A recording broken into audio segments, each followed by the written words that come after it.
মানুষ যদি জানতো যে মুসল্লির সামনে দিয়ে পার হলে মাজা আলাইহি কি পাপ হবে, এমনটা জানলে সে 40 অপেক্ষা করত। আবুল নাজর বলেন, আমি বলতে পারছি না আল্লাহ রাসূল 40 বছর বললেন না 40 মাস বললেন না 40 দিন বললেন।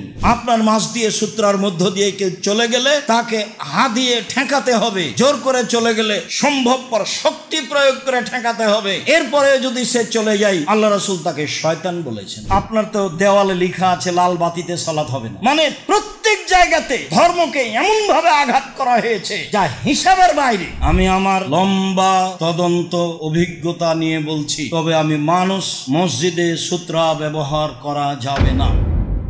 সম্মানিত দ্বীনী ভাই বোন, প্রশংসা আল্লাহর জন্য, শান্তি অবতীর্ণ হোক আল্লাহর রাসূলের উপর সাল্লাল্লাহু আলাইহি ওয়াসাল্লাম।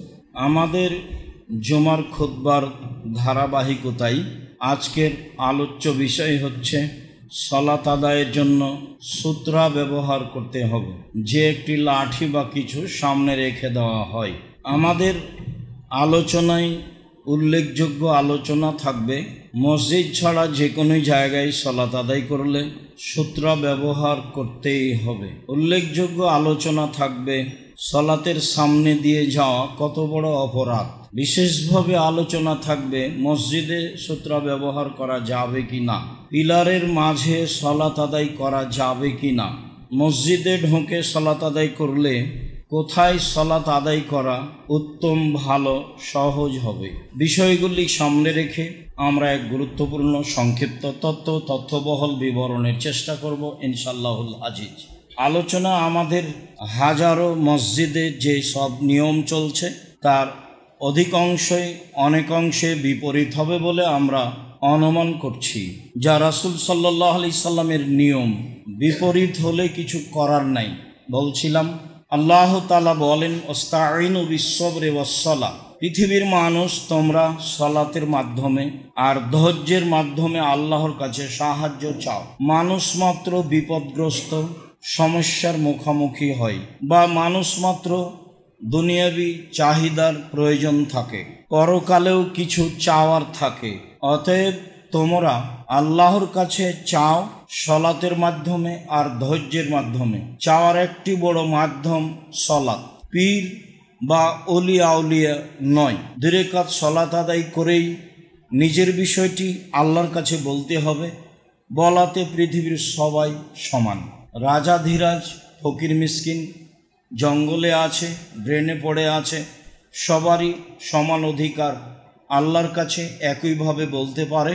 যা আল্লাহ তাআলা বলেন, যা আল্লাহর নবী বলেন, বললেই হবে তা নয়, দেরি হতে পারে। ইয়াকুব আলাইহিস সালাম ছেলে ফেরত চেয়েছিলেন হারিয়ে যাওয়া সন্তান ইউসুফকে, তাতে মোটামুটি প্রায় 25 বছর সময় লেগেছিল।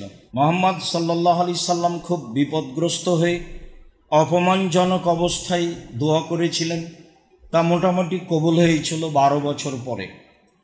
আমি সাধারণ মানুষ চাইলেই হবে, এখনই হবে এমনটা নয়, তবে হতেও পারে।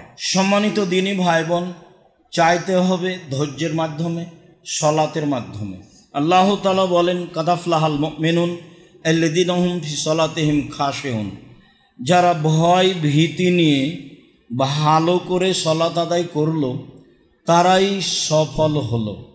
সালাত আদায় করে সবাই সফল হবে এ কথা নয়। সালাত যদি রাসূলের সাথে মিল না খায়, নিয়ম কানুনে মিল না খায়, তাহলে সালাতে কবুল হবে না। তা একাধিক দিন শুনেছি, সময়ের গতিতে আরও শুনব ইনশাআল্লাহুল আজিজ। সূত্রা তালহা ইবনে উবাইদিল্লাহ রাদিয়াল্লাহু তাআলা আনহু বলেন, রাসূল সাল্লাল্লাহু আলাইহি ওয়াসাল্লাম বলেছেন, ইযা ওয়াদা আহাদুকুম বাইনা ইয়াদাইহি মিসলা মুআখারাতির রাহালে ফাইসাল্লি ওয়ালা ইউবালি মান মাররা আলাইহি, তোমাদের কোনো ব্যক্তি যদি বাহিরে কোথাও সালাত আদায় করে আর সে যদি সামনে সূত্রা ব্যবহার করে, তাহলে সে সালাত আদায় করবে। সামনে দিয়ে কে গেল না গেল তার কোনো পারোয়া নেই। হাদিস বুখারী মুসলিম। অত্র হাদিসে বোঝা যায় যে সূত্রার বাইরে দিয়ে কেউ গেলে আমার আপনার সলাতের কোনো সমস্যা নেই। হাদিস বুখারী মুসলিম। বাহিরে কোথাও সলাত আদায় করলে সূত্রা ব্যবহার করতে হবে। তালহা ইবনে উবাইদুল্লাহ রাদিয়াল্লাহু তাআলা আনহু বলেন, কুন্না নুসল্লি, আমরা সফরে সলাত আদায় করতাম, আদ-দাওয়াব তামুরুনা বাইনা ইয়াদিনা, আর আমাদের সামনে দিয়ে পশু প্রাণী, আমাদের প্রাণী, অন্যান্য পশু প্রাণী সামনে দিয়ে পার হতো। বিষয়টি কেমন হচ্ছে বলে দোকেরা লে রাসূলিল্লাহ সাল্লাল্লাহু আলাইহি সাল্লাম জালেকা, রাসূলের কাছে পেশ করা হলো। আমরা সফরে সলাত আদায় করি, আমাদের সামনে দিয়ে পশু প্রাণী যায়। তখন রাসূল সাল্লাল্লাহু আলাইহি সাল্লাম বললেন, শোনো, এদা কানা বাইনা এদাই আহাদিকুম মিসলু মুআখারাতিল রাহালে ফালা ইয়াদুররু মান মাররা বাইনা এদাইহি, তোমাদের কারো সামনে যদি থাকে উটের পিঠে হাওদা বাঁধার জন্য যে অর্ধ হাত পরিমাণ বা এমন কাছাকাছি একটি লাঠি ব্যবহার করা হয়, এই পরিমাণ একটি লাঠি যদি সামনে থাকে তাহলে তোমাদের সলাতের জন্য কোনো সমস্যা নেই, সামনে দিয়ে যেই যাক না কেন। অত্র হাদিসে বোঝা যায় রাসূল সাল্লাল্লাহু আলাইহি সাল্লাম সূত্রা ব্যবহারের জন্য আদেশ করলেন। আব্দুল্লাহ ইবনে উমর রাদিয়াল্লাহু তাআলা আনহু বলেন, কানা নবী সাল্লাল্লাহু আলাইহি সাল্লাম ইয়াগদু ইলাল মুসাল্লা, আল্লাহর নবী ঈদের সলাতের জন্য মাঠে যেতেন। ঈদের সলাতের ব্যাপারে আমরা বলেছি, অনেক বলেছি। আজকের জন্য এতটুক যে ঈদের সলাত মাঠে, খোলা মাঠেই পড়তে হবে। দখলের জন্য প্রাচীর দেওয়া যায়, এছাড়া ঈদের মাঠ পাকা করা যাবে না, ঈদের মাঠে মিম্বার নেওয়া যাবে না, ঈদের মাঠে ইমামের জন্য মেহরাবের জায়গা করা যাবে না, ঈদের মাঠকে বাসর ঘরের মতো বাঁশখাটা দিয়ে বিভিন্ন কিছু দিয়ে সাজানো যাবে না, সবই নাজায়েজ। তাতে বলা হয়েছে আল্লাহর নবী মসজিদে নববীর উপর দিয়ে পায়ে হেঁটে গিয়ে প্রায় 500 গজ দূরে গিয়ে খোলা মাঠে সলাত আদায় করলেন। তিনি মসজিদে নববীতে সলাত আদায় করলেন না, অথচ পৃথিবীতে দ্বিতীয় দামি মসজিদ, যেখানে 2 রাকাত সলাত আদায় করলে, পৃথিবীর যে কোনো জায়গায় 2 রাকাত সলাত আদায় করলে 1000 গুণ বেশি নেকি হবে কাবা ঘর ব্যতীত। রাসূল সাল্লাল্লাহু আলাইহি সাল্লাম ঈদের মাঠে গেলেন। ও বাইনা ইয়াদাইহি ওয়াল আনাজাতু বাইনা ইয়াদাইহি তুহমালো, তার সামনে সামনে বর্ষা সূত্রা নিয়ে যাওয়া হতো। অতুন সববিল মুসাল্লা বাইনা ইয়াদাইহি, সলাতের স্থানে, তার সলাতের স্থানে সামনে সূত্রা বর্ষা গেড়ে দেওয়া হতো। ফা ইসাল্লি ইলাইহা, তিনি সেটাকে সামনে রেখে সলাত আদায় করতেন। বুখারী মুসলিম। আব্দুল্লাহ ইবনে উমর রাদিয়াল্লাহু তাআলা আনহু বলেন, রাসূল সাল্লাল্লাহু আলাইহি ওয়াসাল্লাম ইউরিদু রাহিলাতাহু ফাইসাল্লি ইলাইহা, অনেক সময় তিনি সফরে বাহিরে তার বাহনটাকে সামনের দিকে করতেন, কেবলার দিকে করতেন, বাহনকে সামনে রেখে সলাত আদায় করতেন। বুখারী মুসলিম। বোঝা যাচ্ছে যে সফরে আপনার কাছে যা কিছু আছে তাকেই সামনে রেখে দিয়ে সলাত আদায় করতে হবে সূত্রা গ্রহণ করে। বলছিলাম মসজিদের বাহিরে সূত্রা ব্যবহার করতে হবে। আব্দুল্লাহ ইবনে উমর রাদিয়াল্লাহু তাআলা আনহু বলেন, কানা নবী সাল্লাল্লাহু আলাইহি সাল্লাম তুখরাজু লাহু হারাবাতুন ফিস সাফারে ফা ইনসিবুহা ওয়া ইসাল্লি ইলাইহা, আল্লাহর নবী যখন বাহিরে থাকতেন, সফরে কোথাও সালাত আদায় করতেন, তখন তার সামনে, তার নিকটে বর্ষা পেশ করা হতো। বললম বর্ষা 1 হাতের চেয়ে একটু বেশি লম্বা কিছু হতে পারে, বর্ষা তার সামনে পেশ করা হতো। তিনি সেটা কেবলার দিকে মাটিতে গেড়ে দিতেন, সেইটাকে সামনে রেখে সলাত আদায় করতেন। বুখারী মুসলিম। হাদিসগুলি প্রমাণ করে যে বাহিরে সূত্রা ব্যবহার করতে হবে এবং অবশ্যই সূত্রাকে সামনে রেখে সালাত আদায় করতে হবে। জোহাইফা রাদিয়াল্লাহু তাআলা আনহু বলেন, রাআইতুন নবিয়্য সাল্লাল্লাহু আলাইহি ওয়াসাল্লাম বে মক্কাতা ফিল আবতাহে, আমি আল্লাহর নবীকে মক্কার এরিয়ায় আবতাহ নামক জায়গায় দেখেছি। ফিমাতিন মিন আদামি, চামড়ার তৈরি তাঁবুর ভিতরে। আমি আল্লাহ রাসূলকে দেখেছি কাবা ঘরের নিকটে, মিনা এবং মক্কার মাঝামাঝিতে, খুবই নিকটে। মক্কার এরিয়ায় দেখেছি, হারাম এরিয়ায় দেখেছি যে তিনি একটা চামড়ার তাঁবুর মধ্যে রয়েছেন। ওরাইতো বেলালান আখাজা ওযু রাসূলুল্লাহ সাল্লাল্লাহু আলাইহি ওয়াসাল্লাম, দেখলাম বেলাল অজুর পানি নিল। ইবতাদার নাস দাকাল ওযুয়া, দেখলাম জনগণকে বেলালের অজুর পানির দিকে ছুটে যাচ্ছে। ফামান আসাবা মিনহু শাইয়া তামাসসাহা বিহি, যারা রাসূলের অজু করার বাকি পানি পেল তারা বাকি পানি গায়ে হাতে মেখে নিচ্ছে দেখলাম। অলাম ইসুব মিনহু, আর যারা পায়নি তাদের দেখলাম যে তারা আখাজা মিন বালালে এদে সাহেবেহি, যারা রাসূলের অজুর বাঁচা বাকি পানি পেয়েছে হাতে গায়ে মুছে নিয়েছে, মেখে নিয়েছে, তারা তাদের ভিজা হাতের সাথে হাত লাগাচ্ছে, এমনটা দেখলাম। হাদিস বুখারী মুসলিম। জোহাইফা রাদিয়াল্লাহু তাআলা আনহু বাস্তব বিবরণ নকল করেন মক্কার এরিয়ায়। তিনি দেখলেন, তিনি বলেন যে রাআইতু বেলালান, এ অবস্থায় দেখলাম আখাজা আনাজাতান, বেলাল একটি বর্ষা নিল। ফারাকাজাহা, বর্ষাটি গেড়ে দিল। ফাখারাজা রাসূলুল্লাহ সাল্লাল্লাহু আলাইহি সাল্লাম ফি হুল্লাতিন হামরা, আল্লাহ রাসূল তাঁবুর মধ্য থেকে বের হলেন, তাঁবুর মধ্য থেকে বের হলেন লাল বড় জামা গায়ে দিয়ে। মুসাম্মেরান, জামার সামনের দিক হাত দিয়ে গুটিয়ে ধরেছিলেন। বাস্তব নকল করছেন আল্লাহ নবী কিভাবে ওই চামড়ার তৈরি খিমার মধ্যে থেকে, তাঁবুর মধ্যে থেকে বের হয়ে আসছেন। ফাসাল্লা এলাল আনাজাতে, তিনি বর্ষাকে সামনে রেখে সলাত আদায় করলেন বিন্যাসে, জনগণকে নিয়ে রাকাতাইনে 2 রাকাত সলাত। তা ছিল কসর। তিনি মদিনা থেকে এসেছেন, মক্কার ভিতরে নন, বাইরে, তবে হারাম এরিয়ায় তিনি 2 রাকাত সলাত আদায় করলেন। অন্য বর্ণনায় এসেছে আজ-জোহরা ওয়াল আসরা, জোহরের 2 পড়লেন, আসরের 2 পড়লেন। পরের অংশে তিনি বলছেন ওয়ারাইতু নাসা ওয়াদ দাওয়াব্বা ইয়ামুরুনা বাইনা ইয়াদিল আনাজা, কত মানুষ পশু প্রাণী সব ওই বর্ষার ওই দিক দিয়ে পিছন দিয়ে যাচ্ছে। হাদিস বুখারী মুসলিম। বলছিলাম হারাম এরিয়াতে মসজিদের বাহিরে তিনি সূত্রা ব্যবহার করেন। তিনি মুসাফির হিসাবে জোহর আসর 2 রাকাত সালাত আদায় করেন। অজুর পানি বেঁচে গেলে সাহাবীরা তা গায়ে হাতে মেখে নিতেন।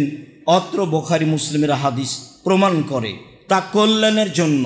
এর অর্থ এই নয় যে কোনো পীর ফকিরের অজুর অবশিষ্ট পানি আপনি নেবেন তাতে বরকত রয়েছে, এমনটা কোনো সাহাবী তাবির দেখা যায় না।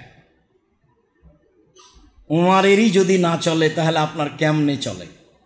বুখারীর একটা হাদিস আছে যে আল্লাহ রাসূল উটে উঠেছিলেন, পিছনে স্ত্রী সাফিয়া ছিলেন, উটটা উষ্টা খেয়ে গেল, আল্লাহ রাসূল একদিকে গিয়ে পড়লেন, সাফিয়া আরেক দিকে গিয়ে পড়ে গেলেন। সাহাবী আবু তালহা বলছেন আমি রাসূলের কাছে দৌড়িয়ে গেলাম, তিনি বললেন আমার কাছে এসেছো কেন? দেখো সাফিয়ার অবস্থা। আমার কাছে যে কাপড় ছিল সে কাপড় আমি সাফিয়ার গায়ে চাপিয়ে দিয়ে আমি তাকে উঠানোর চেষ্টা করলাম। তো ছেলেরাকে বলছি দেখো তো পীর সাহেবের মর্যাদা বেশি না রাসূলের মর্যাদা বেশি? রাসূল তো উটের উপর থেকে পড়েই গেলেন। রাসূল মানুষ, ঘটতেই পারে, ঘটাই স্বাভাবিক।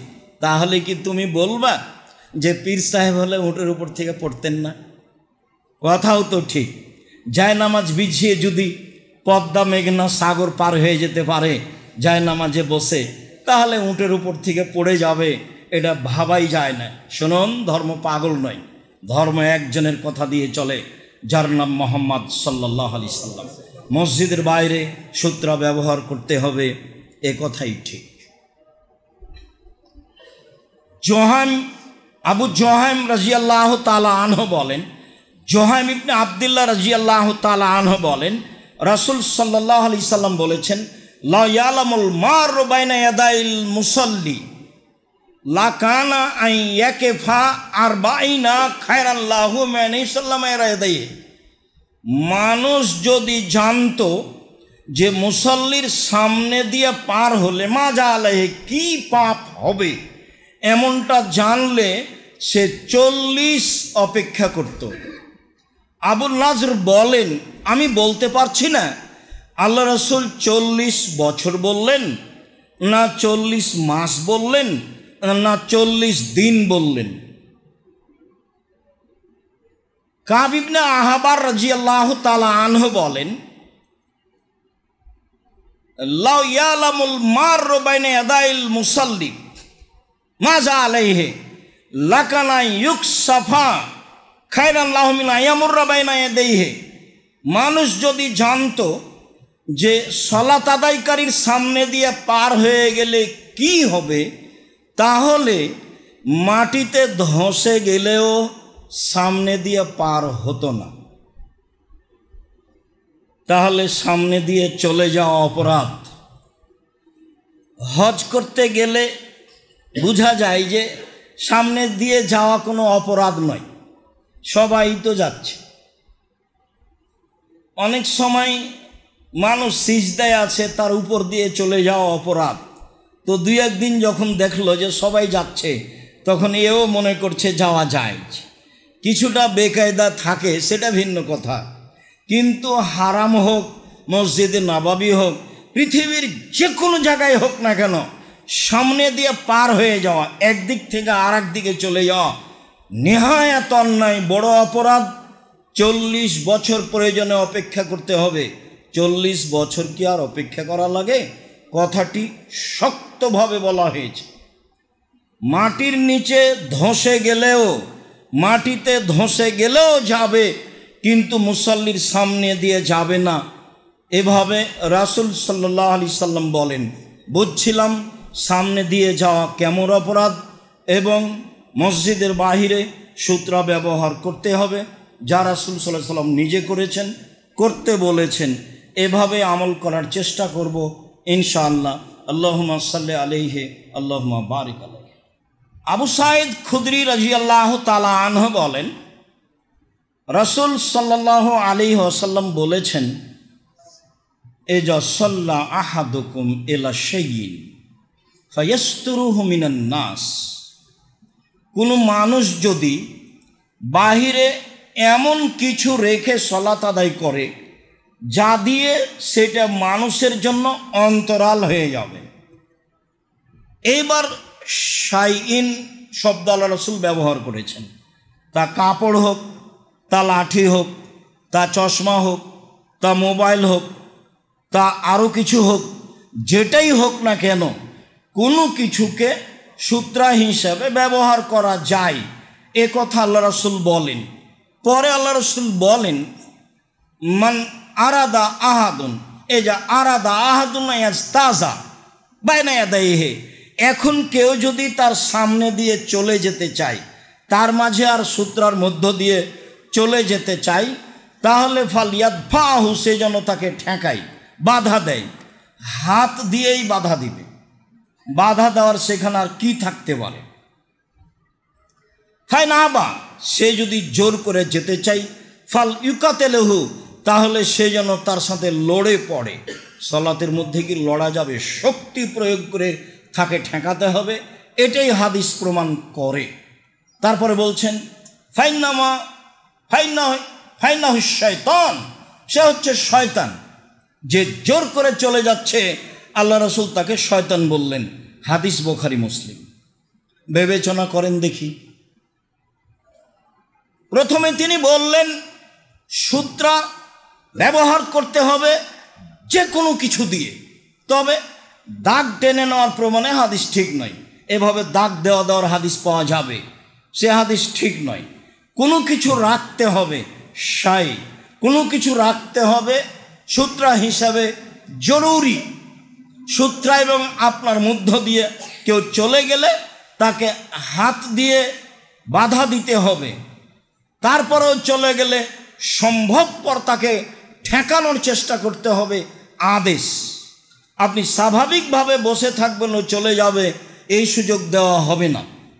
আপনি চক্ষু বন্ধ করে সালাত আদায় করবেন, এটাও নয়, চক্ষু খোলা থাকবে।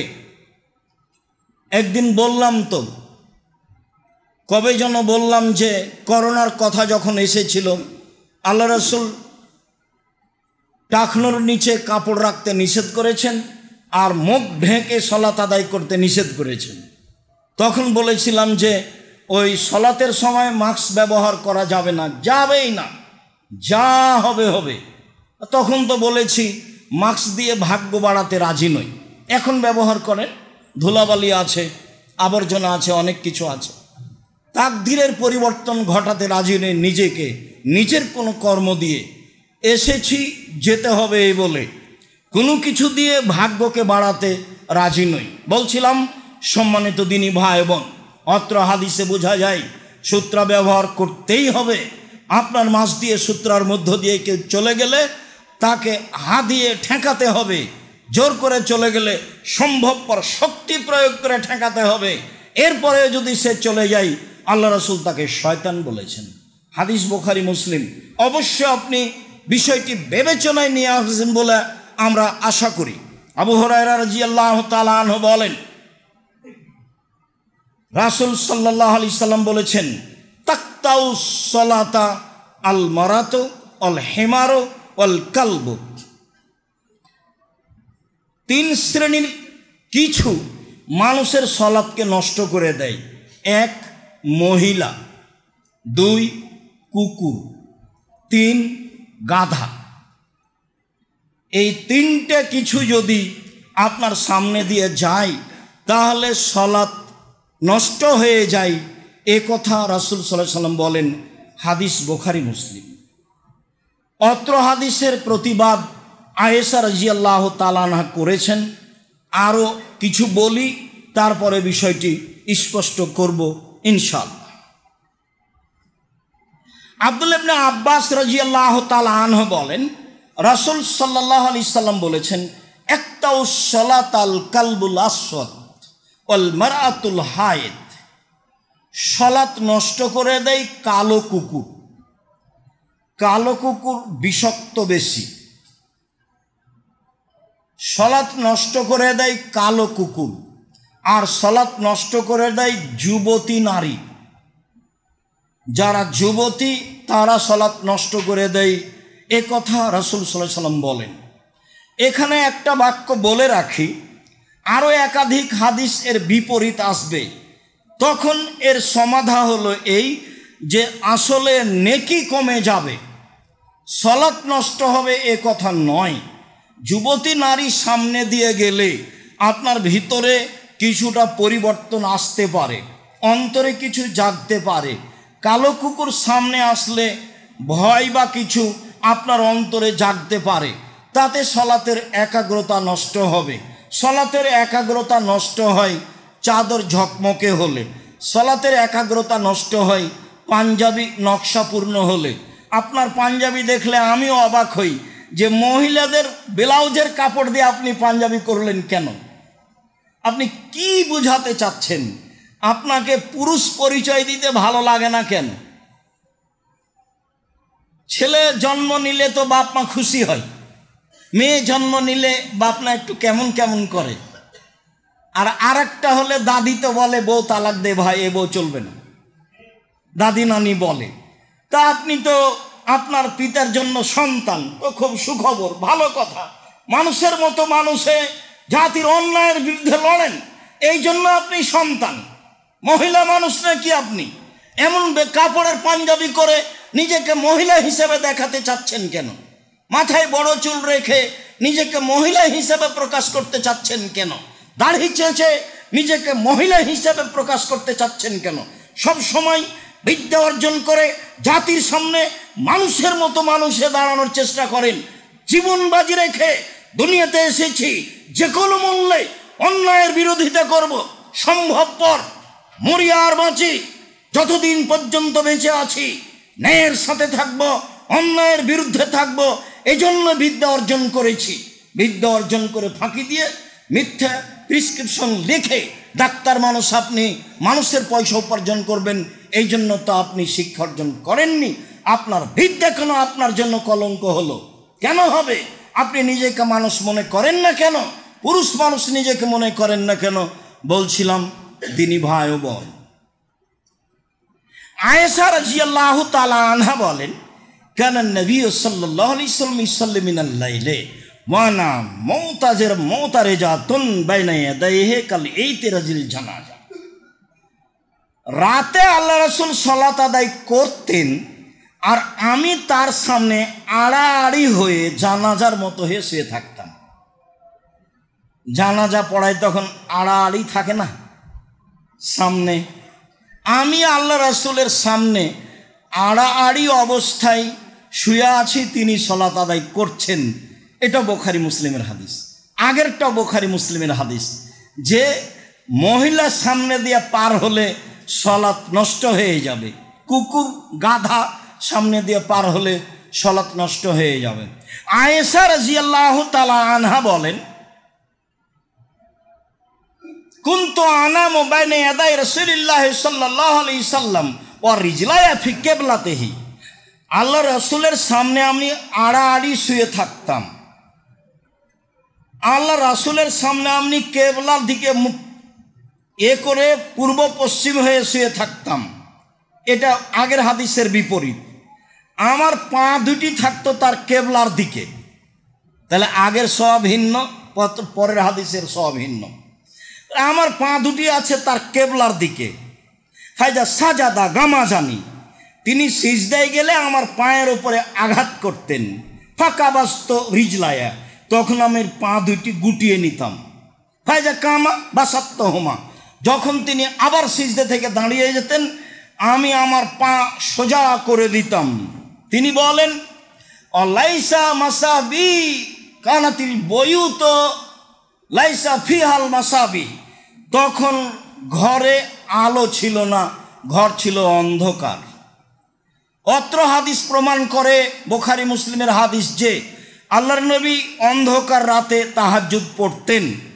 অত্র হাদিস প্রমাণ করে যে আয়েশা রাদিয়াল্লাহু তাআলা আনহা তার মুখের ওপরে পূর্ব পশ্চিম কেবলার দিকে পা করে শুয়ে থাকতেন।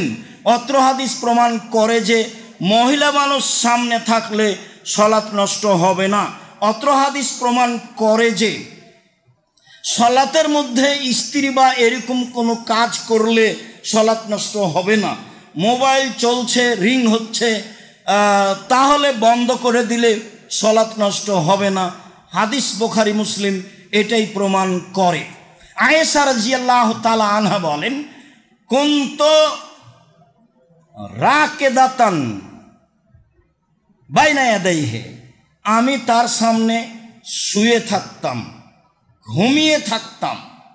ওয়া আলা ফিরাশিহি, তার বিছানার ওপরে আমি ঘুমিয়ে থাকতাম। অত্র হাদিস আড়াআড়ি প্রমাণ করে। যখন তিনি সালাত শেষ করতেন তখন আমাকে জাগাতেন, আমি উঠে বিতর পড়ে নিতাম। অত্র বুখারী মুসলিমের হাদিস প্রমাণ করে যে তিনি বিতর সালাত রেখে দিতেন, স্বামী তাকে জাগালে তিনি উঠে বিতর পড়তেন, আরও সালাত হয়তোবা আদায় করতেন। অত্র হাদিসে প্রমাণ হয় না। উম্মু সালমা রাদিয়াল্লাহু তাআলা আনহা বলেন, কানা নবী সাল্লাল্লাহু আলাইহি ওয়াসাল্লাম ওয়া আনা বিহিজাইহি নাইমা, আল্লাহ নবী সালাত আদায় করতেন, আমি তার সামনাসামনি শুয়ে থাকতাম। ও আসাবানি সৌব হয়ে যা সাজাদা, যখন তিনি সিজদায় যেতেন তখন তার কাপড় আমার গায়ের ওপরে পড়ত। বোঝা যাচ্ছে যে মহিলা সামনে থাকলে সলাত নষ্ট হবে না। মাইমুনা রাদিয়াল্লাহু তাআলা আনহা বলেন, কুনতু নায়েমাতুন ইলা জামবে রাসূলিল্লাহ সাল্লাল্লাহু আলাইহি সাল্লাম ওয়া আসাবানি সাওবহু ওয়া আনা হাইজ। আমি ঋতুবতী, তখন আল্লাহ রাসূলের পাশে আমি শুয়ে থাকতাম, তিনি সালাত আদায় করতেন, সিজদায় গেলে তার কাপড় আমার গায়ে লাগতো, তাতে তিনি সালাত আদায় করতেন। সম্মানিত দিনী ভাই বোন, হাদিস প্রমাণ করে যে মহিলা সামনে দিয়ে গেলে সালাত নষ্ট হবে না, তবে নেকি কম হবে, এ কথাই ঠিক। এইবার পশু প্রাণী, গাধা, কুকুর সামনে দিয়ে যাবে, সালাত নষ্ট হবে না, মর্মে হাদিসগুলি জয়ীফ। তবে গাধা সামনে দিয়ে যাবে, সালাত নষ্ট হবে না, মর্মে হাদিস বুখারী মুসলিম। ইবনে আব্বাস রাদিয়াল্লাহু তাআলা আনহু বলেন, আকবালতু রাকিবান আলা আতানিন, আমি একটা গাধায় চড়ে রাসূলের নিকটে আসলাম। ওয়া আনা ইয়াউমাইজিন কাদ নাহাজতুল ইহতিলামা, সেদিন আমি যুবকের কাছাকাছি। নিজস্ব বিবরণ দিচ্ছে, হাদিস বুখারী মুসলিম। আমি একটা গাধায় চড়ে আসলাম, তখন আমি যুবকের কাছাকাছি। নবী সাল্লাল্লাহু আলাইহি ওয়াসাল্লাম বিন নাস বিমিনা ইলা গায়রে জেদারিন, আল্লাহ নবী সালাত আদায় করছিলেন মিনায়, দেওয়াল ছাড়াই সূত্রা দিয়ে। মিনায় ফাঁকা জায়গায় দেওয়াল ছাড়া সূত্রা সামনে রেখে সালাত আদায় করছিলেন। আমি চলে আসলাম। মারাত্ম বাইনা ইয়াদাই বাজে সাফিন, আমি কাতারের ভিতরে ঢুকে গেলাম।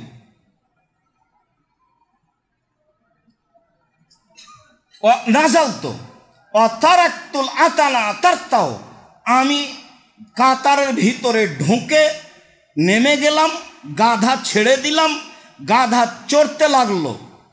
দাখালতো, আমি সলাতের ভিতরে কাতারে ঢুকে গেলাম। লাম ইনকির আলাইয়া যালিকা আহাদুন, সেদিন আমার এটা কেউ কোনো অপছন্দ কিছু করেনি, কেউ বলেনি যে এমনটা করলে কেন, এটা কেমন হলো। অত্র বুখারী মুসলিমের হাদিস প্রমাণ করে যে গাধা সামনে দিয়ে গেলে সলাতের কোনো সমস্যা হবে না, নেকি কম হবে, হতে পারে, এ কথাই ঠিক। যদিচ অনেকে বলতে চেয়েছে যে আসলে আব্দুল্লাহ ইবনে আব্বাস তখন যুবক হননি, ছোটর অন্তর্ভুক্ত, তবে নিজেই তো তিনি বলছেন আমি তখন যুবকের কাছাকাছি, প্রায় যুবকই, তাহলে গাধা সামনে দিয়ে গেলে কোনো সমস্যা নেই।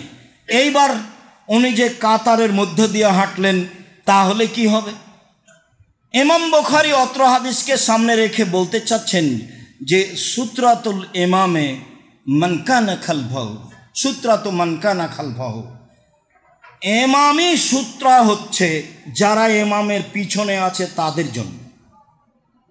অতএব ইমামের সামনে দিয়ে যাওয়া নিষেধ, ইমামের সামনে যে সূত্রা আছে তার বাহির দিয়ে যাওয়া জায়েজ, আর কাতারের ভিতরে ঢুকে চলাচল করাতে কোনো সমস্যা নেই। কেন? কাতারের মুসল্লিদের সূত্রা হচ্ছে ইমাম, কাতারের মুসল্লিদের সূত্রা হচ্ছে ইমাম। লাইনে যারা আছে, যত লাইন আছে, সবার সূত্রা হচ্ছেন ইমাম। তাহলে ইমাম এবং পরের যে লাইন আছে এই ভিতর দিয়ে যাওয়া হবে না। ইমামের সামনে দিয়ে যাওয়া নিষেধ, যেহেতু সব মুসল্লির সূত্রা হচ্ছেন ইমাম, আর ইমামের সূত্রা সামনে আছে, কাজেই কাতারের ভিতর দিয়ে ঢুকে কোনো সমস্যা, আপনার কারেন্টের কোনো সমস্যা হচ্ছে, যে কোনো মুসল্লি ভিতরে ঢুকে সেইটা বন্ধ করতে পারে, কোনো কাজ করতে পারে, লাইট অফ করতে পারে, তবে ইমামের সামনে দিয়ে যেতে পাবে না। সে ওদিক দিয়ে ঢুকে কোনো কাজ করতে পারে, এদিক দিয়ে ঢুকে কোনো কাজ করতে পারে, কাতারের মধ্যে দিয়ে ঢুকতে পারে। হাদিস বুখারী মুসলিম। ইমামের সামনে সূত্রা কত দূরে থাকবে? এখন যা আসছে তা অতীব জরুরি।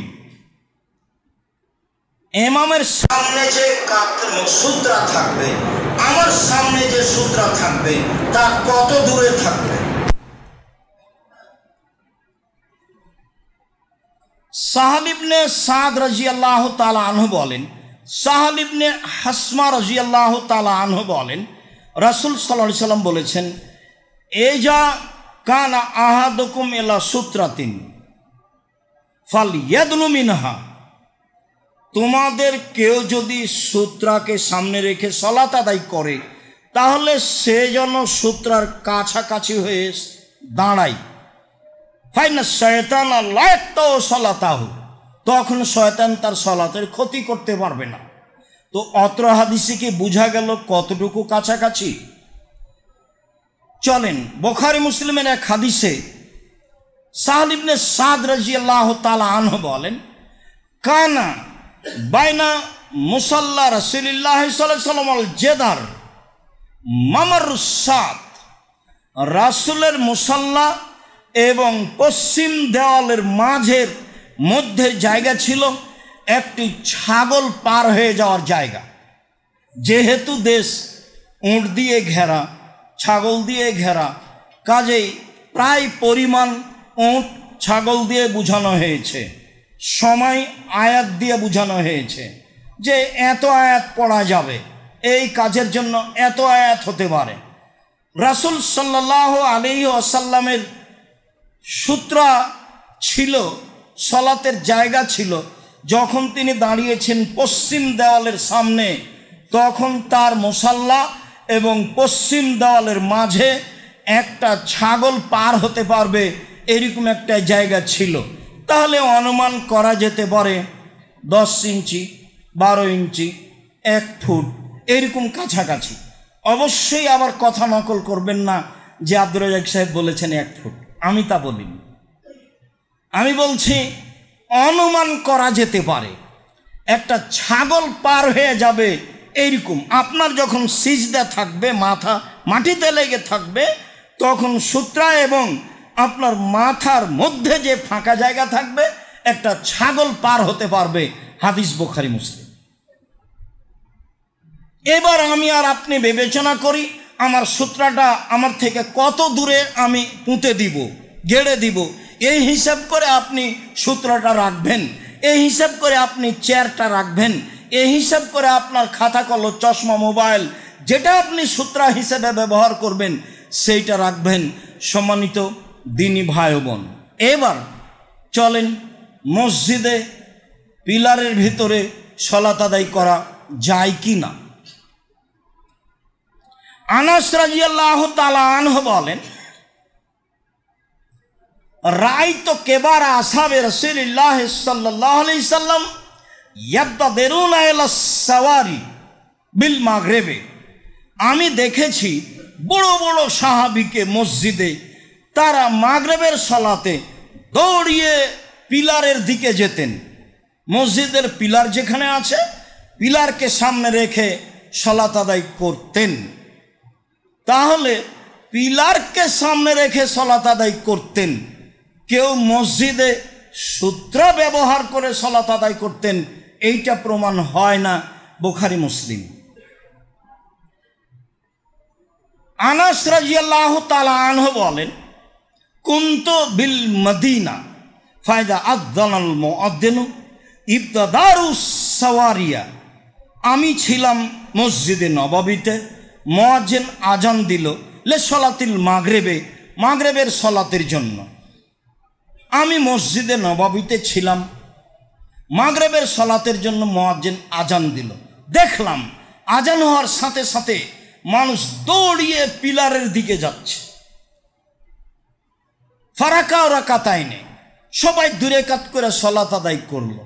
মনে হলো আন্না রাজুলাল গরীব লা ইয়াদখুলুল মসজিদা, হঠাৎ যদি অপরিচিত মানুষ এখন মসজিদে ঢুকে, লা ইয়াহসাবু, তাহলে মনে করবে যে আন্না সালাতাকাত সুল্লিয়াত, সালাত হয়ে গেছে। তাই মনে হয় মাগরিবের পরের সুন্নাত পড়ছে। এত মানুষ সুন্নাত পড়ে মাগরিবের সালাতের পূর্বে, মানুষ ভাববে হঠাৎ যদি অপরিচিত মানুষ বাহির থেকে এখন মসজিদে ঢোকে তাহলে ভাববে সলাত হয়ে গেছে, তাই মানুষ এখন মাগরিবের পড়ার সুন্নাত পড়ছে। মিন কাসরাতে মাই ইসাল্লিহিমা, মাগরিবের সলাতের পূর্বে এত মানুষ মাগরিবের সুন্নাত পড়ছে যে হঠাৎ মানুষ যদি মসজিদে ঢোকে তাহলে মনে করবে যে ফরজ সলাত হয়ে গেছে, এখন মাগরিবের পরের যে সুন্নাত সেটা পড়তে হবে। আপনার তো দেওয়ালে লেখা আছে লাল বাতিতে সলাত হবে না, মানে প্রত্যেক জায়গাতে ধর্মকে এমনভাবে আঘাত করা হয়েছে যা হিসাবের বাইরে, হিসাবই আনতে পারবেন না আপনি। আল্লাহ রাসূল বলছেন বাইনা কুল্লে সলাত বাইনা কুল্লে আযান এনে সলাতুন বাইনা কুল্লে আযান এনে সলাতুন বাইনা কুল্লে আযান এনে সলাতুন লিমান শাফ সালিসা। দুই আজানের মাঝে সলাত আছে, আজান এবং ইকামাতের মাঝে সলাত আছে, আজান এবং ইকামাতের মাঝে সলাত আছে। অত্র হাদিস প্রমাণ করে যে আজান এবং ইকামাতের মাঝে অর্থাৎ মাগরিবের সলাতের পূর্বে 2 রাকাত সুন্নাত পড়া ভালো। অত্র হাদিস প্রমাণ করে যে হাজারো লাখো সাহাবী মাগরিবের ফরজের পূর্বে 2 রাকাত সুন্নাত পড়তেন। অত্র হাদিস প্রমাণ করে যে বড় বড় সাহাবী মসজিদে ঢুকে আজান মাগরিবের আজানের পরপরই তারা একে পিলারকে সামনে রেখে 2 রাকাত সালাত আদায় করতেন। রা উমর রাদিয়াল্লাহু তাআলা রাজুলান ইসাল্লি ইলা সারিয়াতিন, দেখলেন ইসাল্লি বিল মাগরিব, উমর দেখলেন একটা লোক মসজিদে মাগরিবের সুন্নাত পড়ছেন। ফাদনাহু ইলা সারিয়াতিন, তিনি তাকে ধরে পিলারের পাশে করে দিলেন। ফাকালা সাল্লি আলাইহা, এখন তুমি এখানে সালাত আদায় করো। সম্মানিত দিনী ভাই বোন, জরুরি যে এক অভিনব কায়দায় এক ভিন্ন পদ্ধতিতে মসজিদে সূত্রা ব্যবহার করা হচ্ছে যা জায়েজ নয়। অবাক দৃশ্য যে একজন আর একজনের সামনে সূত্রা রেখে চলে যাচ্ছে। এত সূত্রা সংখ্যা বেশি হওয়া শুরু হয়েছে, মসজিদ সূত্রার কাঠ দিয়ে ভর্তি হয়ে যাবে। আমি আমার লম্বা তদন্ত অভিজ্ঞতা নিয়ে বলছি, তবে আমি মানুষ মসজিদে সূত্রা ব্যবহার করা যাবে না। অভিনব এক ভিন্ন কায়দায় একজন আর একজনের সামনে সূত্রা রেখে চলে যাবে, তা জায়েজ নয়। উল্লেখ্য যে হাজারো মসজিদে ঢাকা শহরেই পিলারের মধ্যে কাতার হচ্ছে, পিলারের মধ্যে সালাত আদায় করা যাবে না। হাজারো মসজিদে আপনি লক্ষ্য করবেন যে ওই বক্স রেখেছে, জুতা রাখা বক্স রেখেছে আপনার পূর্ব পশ্চিমভাবে কাতারকে বিচ্ছিন্ন করে। কিছু বক্স আছে, কিছু ফাঁকা, কিছু বক্স আছে, কিছু ফাঁকা। এই ফাঁকা ফাঁকা জায়গায় মানুষ দাঁড়াচ্ছে আর বক্স দিয়ে ঘেরা আছে, এইটা জায়েজ নয়। এজন্য যে পিলারের মাঝে সালাত জায়েজ নয়, কাতারে বিচ্ছিন্নতা আসবে, এই জন্য এভাবে বক্স রাখা না জায়েজ। বক্স রাখবেন রাখেন, গোটা এক লম্বা রেখে দেন বক্স, সামান্য মানুষ যাওয়ার জায়গা রাখেন। বক্সের মধ্যে সালাতে দাঁড়াবেন জায়েজ নয়, হাদিস বুখারী মুসলিম। অন্য হাদিসে এসেছে উমর তাকে ধাক্কা দিয়ে ওই পিলারের সামনে করে দিলেন, পিলারের মাঝামাঝি থেকে। উল্লেখ্য যে সম্মানিত দিনী ভাই বোন, মসজিদে সূত্রা ব্যবহার করা যাবে না, বাইরে সূত্রা দিয়েই সালাত আদায় করতে হবে। সম্মানিত দিনী ভাই বোন, ইমামি হচ্ছে মুক্তাদিদের সূত্রা। কাতারের ভিড় দিয়ে মানুষ যাতায়াত করলে কোনো সমস্যা হয় না। উল্লেখ্য যে মুসল্লির সামনে দিয়ে যাওয়া মহাপাপ, 40 বছর প্রয়োজনে দাঁড়াতে হবে, এটাই সারমর্ম বুঝায়। প্রয়োজনে মাটিতে ধসে যাবে, এটাই প্রমাণ বুঝায়। অর্থাৎ যে কোনো মূল্যে যতই কষ্ট সমস্যা হোক সামনে দিয়ে যাবে না। তবে সামনে দিয়ে পারাপারকে বলা হয় মরুর। সামনে পাশ দিয়ে যখন আপনি চলে গেলেন হেঁটে, তখন এটা মরুর নয়। মরুর হচ্ছে এক দিক থেকে আর এক দিকে চলে যাবেন, যেটা জায়েজ নয়। সাথে সাথে আমরা বুঝলাম মহিলা এবং কুকুর আর গাধা মানুষের সলাতকে নষ্ট করে দেয়। এর অর্থ মূলত সলাতে নেকি কম হওয়া। সম্মানিত দিনী ভাই বোন, অবশ্যই এই আলোচনা গুরুত্ব সহকারে গ্রহণ করবেন। আমি সম্ভবপর চেষ্টা করেছি মানুষ হিসাবে সঠিকটা আপনার সামনে পেশ করতে গিয়ে আমি কোনো মতামত আপনার সামনে পেশ করিনি, কোনো দলের কথা আপনার সামনে পেশ করিনি। আমি সম্ভবপর চেষ্টা করেছি রাসূল সাল্লাল্লাহু আলাইহি সাল্লামের যেটা সিদ্ধান্ত সেটাই। তাতে বলেছি কাবা ঘরে রাসূল সূত্রা ব্যবহার করেননি, মসজিদে রাসূল সাল্লাল্লাহু আলাইহি সাল্লাম সূত্রা ব্যবহার করেননি, সাহাবীগণ করেননি। মসজিদে সূত্রা ব্যবহার করা যাবে না। আপনি নিজের সতর্কতার জন্য পশ্চিম দেওয়ালের পাশে গিয়ে সালাত আদায় করেন, নিজের সতর্কতার জন্য পিলারকে সামনে রেখে সালাত আদায় করেন। অবশ্যই পিলারের মাঝে কাতার বাতিল, পিলারের মাঝে সালাত আদায় করা যাবে না। আরেকটা কথা মাথায় বারবার জাগছে, সেটা হলো এই যে যখন ইমামের জন্য সামনে সম্পূর্ণ যাওয়ার জন্য ব্যবস্থা থাকে না, তখন ইমাম 2-4 আঙ্গুল সামনে দাঁড়িয়ে থাকেন আর বাকি মুক্তাদিরা তার পায়ের আঙ্গুল থেকে 4-5 আঙ্গুল পিছে দাঁড়িয়ে থাকেন। এটা জায়েজ নয়। যখন সম্পূর্ণ সামনে জায়গা আছে সম্পূর্ণ সামনে যাবে, যখন সামনে জায়গা নেই তখন ইমাম মুক্তাদি একসাথে থাকবে। 4-6 আঙ্গুল আগে ইমাম দাঁড়াবে, এর প্রমাণে কোনো হাদিস নেই। ইসলামের বহু অংশ রূপকভাবে চলছে, তার রূপকভাবে এই অংশগুলি চলছে মর্মে আমি আমার সকল দিনী ভাই বোনকে বিশেষভাবে দৃষ্টি রেখে সহিহ হাদিসের প্রতি আমল করার অনুরোধ জানাচ্ছি। মর্মে বলছি, আমরা আপনাদেরকে দিনের খিদমত সেবা পেশ করতে চাই আপনাদের সামনে, মুখে কলমে মিডিয়ায় শিক্ষার মাধ্যমে। তাই জামিয়া সালাফিকে আপনাকে অন্তর থেকে ভালোবাসার জন্য আমি অনুরোধ জানাচ্ছি। জামিয়া সালাফের অন্তর্গত যত শিক্ষামূলক ব্যবস্থা আছে, দিনের খিদমতমূলক ব্যবস্থা আছে, আপনি মানুষ হিসাবে সম্ভবপর তাকে মূল্যায়ন করবেন। আমি আশাবাদী আপনার মূল্যায়নে প্রথম হবে আপনি দোয়া করবেন যাতে করে জামিয়া সালাফের অন্তর্গত দাওয়া ইলাল্লাহ একবারে টেকনাফ থেকে তেঁতুলিয়া পর্যন্ত প্রত্যেকটা গ্রামে মসজিদ ভিত্তিক মক্তব পরিচালনা হয়।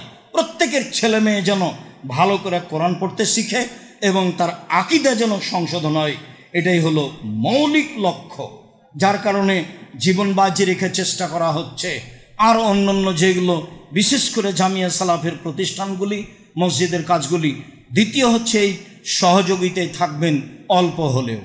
তখন আপনাকে 5 টাকা 2 টাকা 1 টাকা দান করতে হবে এটা নয়। আপনার মনটা যেন না বলে যে আমি একবারই কম দিয়েছি, আপনার মনটা যেন বলে আমি কিছু দিয়েছি। আপনি নিজে কষ্ট পান, এটা আমি চাই না। যদিও আপনার ছোট টাকা আমি মূল্যায়ন করি, বড় টাকা আমি মূল্যায়ন করি। আমি মনে করি আপনার ছোট দানটাতে বরকত আছে, আমি এই জন্য মেনে নিই। আমি মনে করি আপনার বড় দানটাতে অনেক কাজ হয়। 519 জন ইয়াতিম খায়, আমি নিজে খাওয়াই না। জামিয়া সালাফের নিজস্ব পয়সা নেই। আপনি সহযোগিতা করেন, সেই সহযোগিতায় এই এতিম ছেলে মেয়েগুলি লালন পালন হয়, যা সহজ স্বাভাবিক নয়। প্রায় 40 লাখ টাকা মাসে বেতন লাগে, যেটা আপনার সহযোগিতায় থাকে। এটা ব্যক্তিগতভাবে সহজ নয়। জামিয়া সালাফে কোনো সংস্থা দিয়ে চলে না, কোনো বিত্তশালী ব্যক্তি দিয়ে চলে না, সরকারের অনুদান দিয়ে চলে না, বৈদেশিক অনুদান দিয়ে চলে না। আপনার আন্তরিক দোয়া আর আপনার সাধারণ দান মর্মে আমি আপনাকে অনুরোধ জানাই, দুনিয়ার যে কোনো সমস্যার মোকাবেলা করার জন্য আপনি দানকে সামনে রাখবেন, আপনার পথ সহজ হবে ইনশাআল্লাহ। আল্লাহ রসুলের বাক্যটা দিন রাত বলছি, মনে রাখবেন, আল ইয়াদুল উলিয়া খায়রুম মিন ইয়াদিস সুফলা। দেওয়া হাত ভালো নেওয়া হাতের চেয়ে।